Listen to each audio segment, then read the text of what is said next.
Sa ibang balita, hindi muna magagamit ang ilang classroom sa Siargao Island nang mapuruhan ng magnitude 6 na lindol noong Biyernes. At mula sa General Luna, Surigao del Norte, nakatutok live si Cyril Chavez ng GMA Regional TV. Cyril.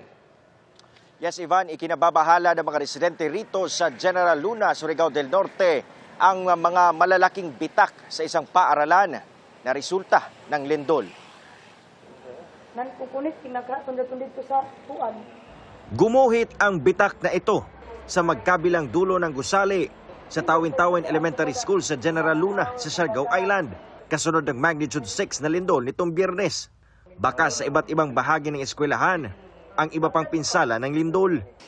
Mabalakagid ko kay ang mga bata mandiri ang nakakuan. Kasagari di man nato hibayan ang panahon na simba ko mahugsak kun di dayon ni maatiman. So dapat nga jud siya makuan ako man na dili sa pagamitan.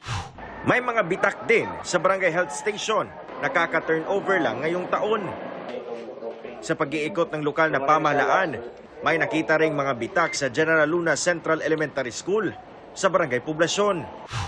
Walang nakitang major damage sa mga paaralan sa pag-iikot ng LGU, MDRRMO at Engineering Office. Kaya ayon sa alkalde, balik eskwela na ang mga estudyante simula bukas. Medyo mayroong malaki-laking crack, so titingnan namin yan ulit kung ano ba talaga, kung kaya pa ba yan siya. Okay naman na mag-resume na ang klase sa Lunes. Balik na talaga sila kasi wala namang major talaga damage. Ang mas ikinababahala raw ng LGU ay ang banta ng tsunami.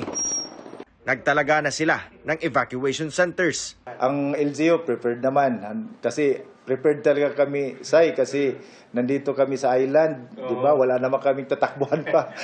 Iba, buti kung mainland ito kasi sakay pa pala. Dito island kasi prepared talaga kami. Pagsabi daw ng yung may... Ivan, balik eskwela na mga estudyante bukas araw ng Lunes ayon yan sa LGU, pero hindi muna gagamitin ang mga silid-aralan na may bitak. At yan ang latest mula rito sa General Luna, Surigao del Norte. Balik sa inyo, Ivan. Maraming salamat, Cyril Chavez ng GMA Regional TV.